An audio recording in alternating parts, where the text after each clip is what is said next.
le sport togolais est en sommeil. Et nous en parlons dans Sport Magazine, dans votre émission sur New World Info français. Nous avons sur ce plateau, comme vous le savez, vous qui nous suivez depuis le début, Zico Sekle, le footballeur international togolais, est avec nous. Edouard Agbetou, notre journaliste et consultant sportif, est également avec nous.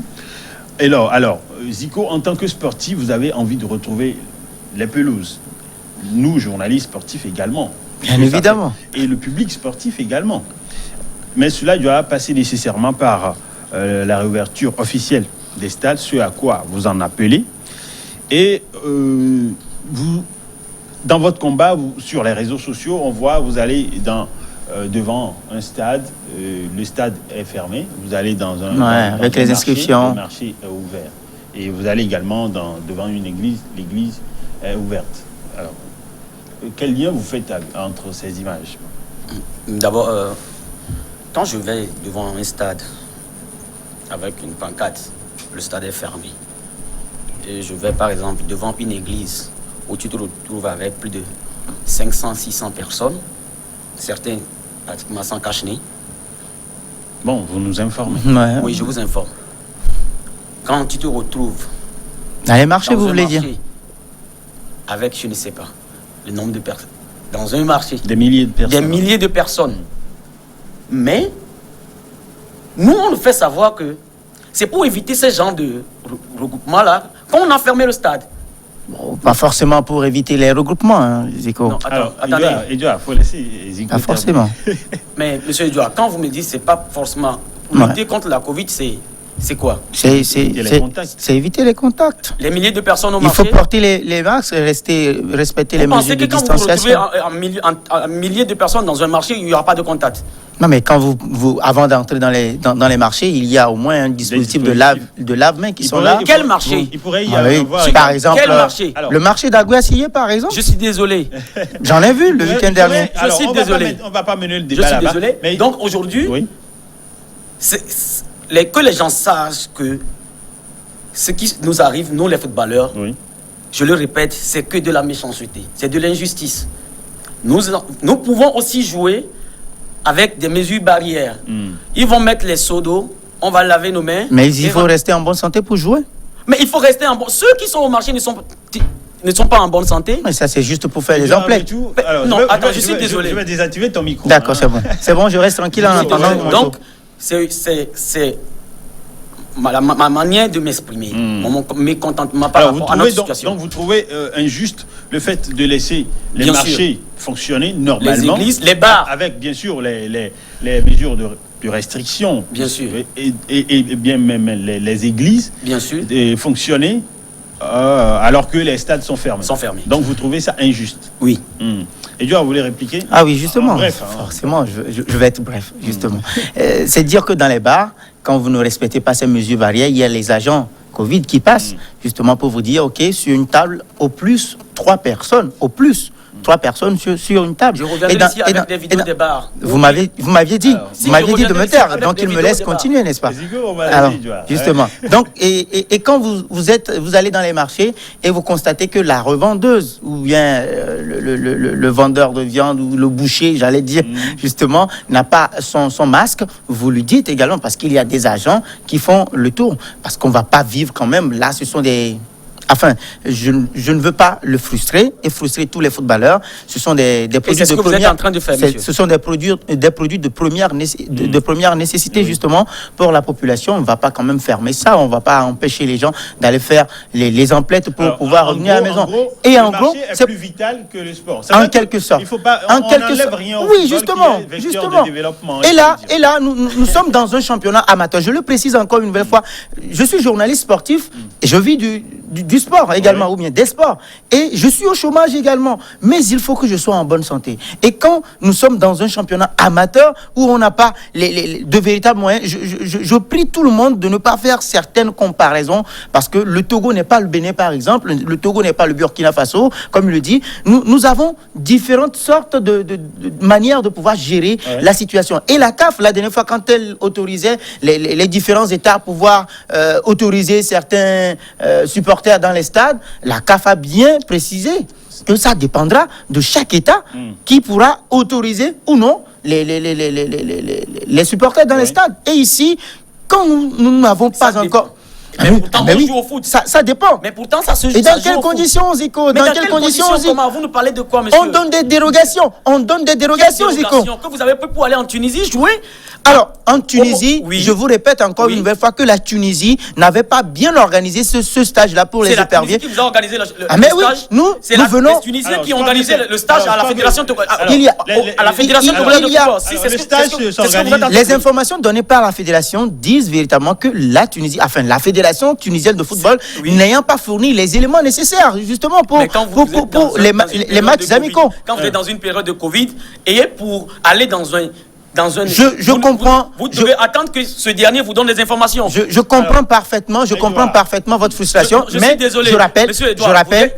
Vous avez assez faux sur ce que vous dites là. Non, ce n'est pas faux. Ça ne nord pas le sport. Non, ce n'est pas faux. Ce n'est pas faux. Ça ne nord pas le football. C'est bon. Vous dites que vous êtes en chômage. Ah ben oui.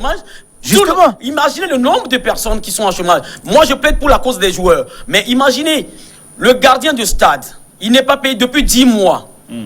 La vendeuse de cola qui a 2 ou 3 enfants chez lui à la maison. Et c'est avec ça il paie de l'écolage. Il ne vend plus.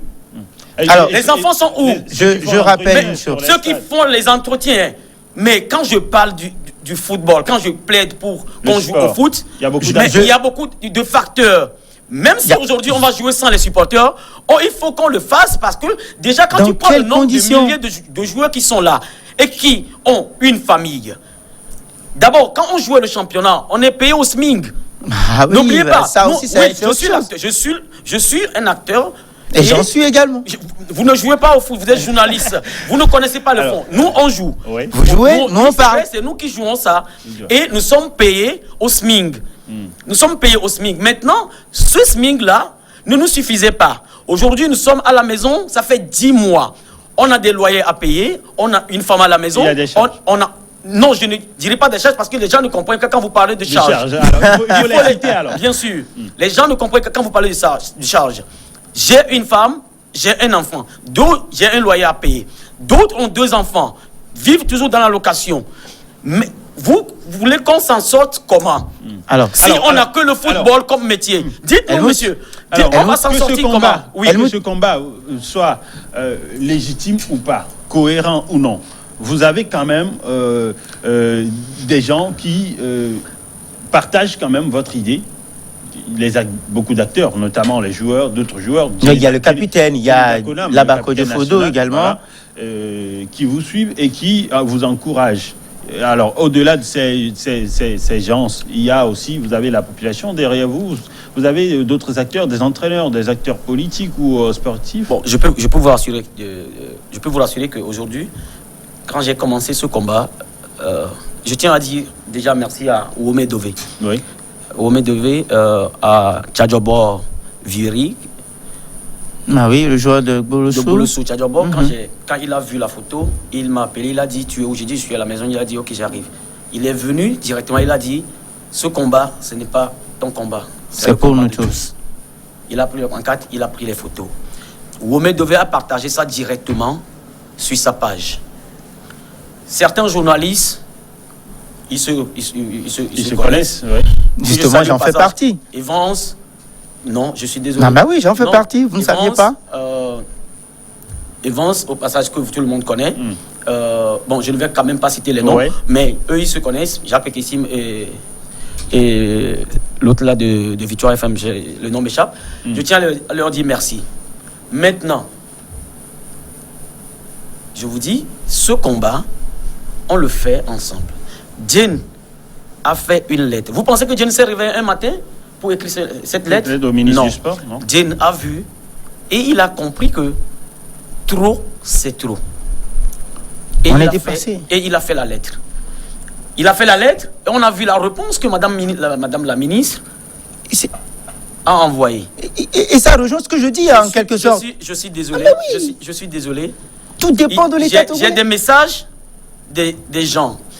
Les audios dans les groupes des entraîneurs, des médias. Oui. Moi, chaque temps, j'ai des infos. Quand on partage le combat dans un groupe, tout ce qui sort comme... Il y a des... oui. Si, par exemple, aujourd'hui, je ne dresse pas une foule derrière moi, c'est pour les conditions des mesures de barrière. Sinon, c'est dire tout de même que il y a des réactions, il y a beaucoup de personnes qui s'intéressent à votre combat. Beaucoup de réactions. Il y a certains, je ne vais pas, je vais le dire, il y a certains qui ne se manifestent pas. Parce qu'il y a certains ils ont peur pour leur image. Pour le club. Non, pas leur image.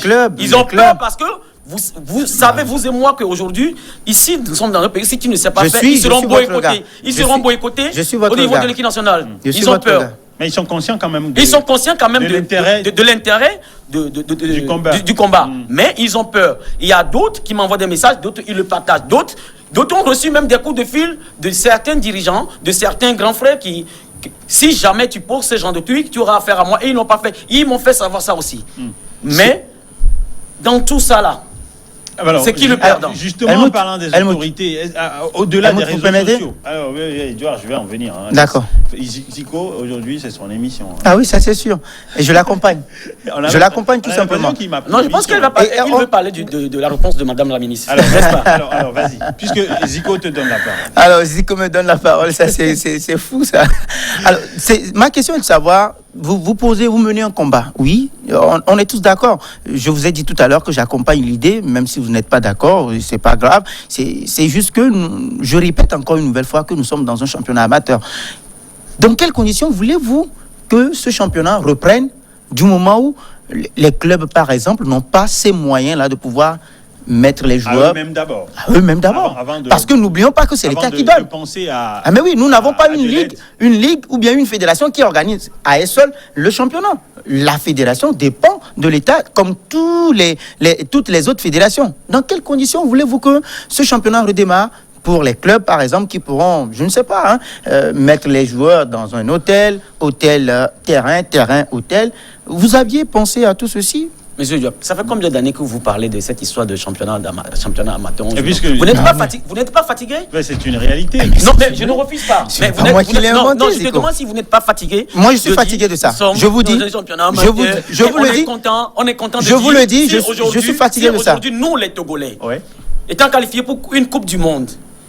En 2006, ça c'est vieux maintenant. Plusieurs participations à la Coupe d'Afrique. Ouais. Et aujourd'hui, nous sommes 128e, voire 130e mondial. Et le Niger, le Lesotho, le Bénin, le Niger, le Burkina, la Mauritanie, le Tchad. Ne citez pas le Mali, parce que ça c'est autre chose. Je n'ai pas parlé de Mali, j'ai dit le Niger. Le Tchad, le Botswana, tous ces pays. Le Soudan. Non, laisse-moi parler s'il vous plaît. Tous ces pays-là aujourd'hui, nous, Madagascar, on ne peut pas, le Cap-Vert, on ne peut pas parler de foot avec eux. Parce que les Nigérians paient les joueurs à 500 000 francs. Le Béninois paie 300, 400 000 francs le joueur. Nous, on prend le SMIC qui est à 30, 35, 40 000. Mais vous n'êtes pas fatigué à un moment de nous parler de cette histoire de championnat amateur. Mais jusqu'à quand? Ce n'est pas moi qui le dis. Mais qui dirige ce football-là? C'est l'État togolais. On connaît quand il faut présider à la présidence de la Fédération togolaise de football, on connaît les discours des présidents. Nous allons professionnaliser le championnat. Ouais. Nous avons des ressources, nous avons les moyens. Nous avons les discours des présidents de clubs qui prennent les clubs lors des assemblées. Quand je vais venir, moi j'ai de l'argent, je vais vous faire tant, Je pense qu'il est temps que ces messieurs, ces dirigeants, ces présidents de clubs-là prennent leur responsabilité de président de club, qu'ils cherchent du sponsor, qu'ils demandent qu'on organise ce championnat-là. Professionnel. Que ce soit professionnel ou pas, ou non, à un moment, il faut commencer. Digne de ce nom. Oui, il faut commencer quand même. Il faut rejouer en amateurisme et évoluer par la suite, on va le faire. Mais il faudrait quand même qu'on joue. On ne va pas se focaliser sur cette histoire de championnat amateur. Oui. C'est le gouvernement qui donne les moyens et vous allez laisser les enfants des gens mourir de faim. Nous, on a fait. On n'a plus de force. Je suis désolé, si vous défendez cette cause, vous avez un enfant Demain aussi, c'est un jour. Je suis désolé. Je répète, Alors, je ne défends pas la cause du gouvernement, mais je présente une situation rapidement pour faire la lumière. Helmut, rapidement pour faire la lumière. Je présente une situation et Zico est d'accord avec moi que c'est la situation dans laquelle nous sommes. Et je suis d'accord avec lui quand il mène ce combat. J'ai envie que les stades soient ouverts, justement, à un moment donné. Mais nous sommes dans une situation. Alors accompagne-moi pour qu'on puisse dire à ces jeunes présidents qu'ils ne refuse pas le responsabilité du président, qu'ils décident et demandent à la fédération. Nous avons les moyens. Voilà le problème. Oui, vous pensez que vous aviez les moyens? Non, je pense que c'est dans ce sens-là qu'on devait évoluer. Chercher les moyens. Oui, dites à ces présidents de club, des présidents qu'ils sont, hommes d'affaires qu'ils sont. Mais le football, c'est du business, n'est-ce pas? Oui. Mais apparemment, au Togo, ce n'est pas encore du business. Je suis désolé, mais à un moment, mais on va attendre jusqu'à quand? Zico, j'ai une question pour toi. Tu veux la prendre? Bien sûr, il n'y a pas de souci. Alors, au-delà des réseaux sociaux, vous êtes déjà allé voir les autorités publiques, peut-être la ministre, ou encore chercher à envoyer un courrier à la Confédération africaine de football par rapport à ce combat? Non, pourquoi non? Déjà, en 2015, quand j'ai commencé ce combat. C'était M. Guy Lorenzo qui était ministre du sport. Oui, je pense qu'il y a eu à parler avec son attaché, mais après j'ai voyagé. Ça n'a pas. Maintenant, je pense que pas forcément aussi que je demande, ou bien je peux être aussi demandé. Comme vous m'avez invité là, c'est pour une cause nationale. Si je ne connais pas ou je ne sais pas par qui passer pour voir Madame la ministre ou quelconque personne. Je pense que ce combat que je mène, c'est déjà une demande. C'est déjà une demande. Parce que c'est le pourquoi je suis là. Si Madame la ministre, vous me suivez, Zico vous envoie une demande pour recevoir d'audience et vous voir. Voilà, c'est vous le message que je voulais passer. Merci quand même. Ça accompagne quand même le combat. Alors, est-ce que vous avez au moins l'impression d'être écouté par rapport aux autorités? Bien sûr. Bien sûr. Vous avez l'impression d'être écouté. Alors, bon, Edouard, pour terminer en 30 secondes. Oui, rapidement, c'est une interrogation, rapidement. D'habitude, vous lancez ce combat et après, vous disparaissez, Zico. C'est quoi le projet, en fait? Parce qu'en 2015, vous avez fait la même chose. Vous avez fait la même chose. Vous n'êtes pas resté, vous êtes parti. Et cette fois-ci, est-ce que juste après ce combat, quand ça va aboutir? Parce qu'apparemment, Zico, quand il est dans un combat, ça ne s'éteint pas rapidement. Oui, mais la dernière fois, quand je disais que j'ai commencé le combat et j'ai voyagé par la suite, c'est la grâce. C'est la grâce. Peut-être aujourd'hui, Dieu voit mon cœur. Dieu sait que je ne me bats pas. Ça fait 5 ans que moi, je ne joue plus ce championnat-là. Mais aujourd'hui, je mène toujours le combat. Oui, je mène ce combat pour moi. Parce que je peux toutefois revenir jouer. Je le fais pour moi. Je le fais pour mes frères. Je le fais pour les générations à venir. Ce combat n'est pas mon combat. Ce combat, c'est pour tout un peuple. Merci. La jeunesse. On va terminer sur ces mots de Zico. Ce fut un plaisir de vous avoir sur ce plateau. Le temps est passé si vite. Mais oui, mais le temps est passé si vite. Moi-même, j'ai aucune envie puisque j'avais tellement à dire. Mais après, je suis quand même content. Je vous dis merci. Merci pour l'invitation. Merci à mon frère, à M. Edouard. On aura une autre occasion. Et si vous permettez, j'aimerais quand même, par votre canal, vous dire merci. Un merci à Aoudé qui m'a habillé. Alors, ça c'est de la pub. Oui, non, bien sûr, Aoudé qui m'a habillé, c'est un soutien. C'est un soutien. Aoudé qui m'a habillé, il faut le soutenir.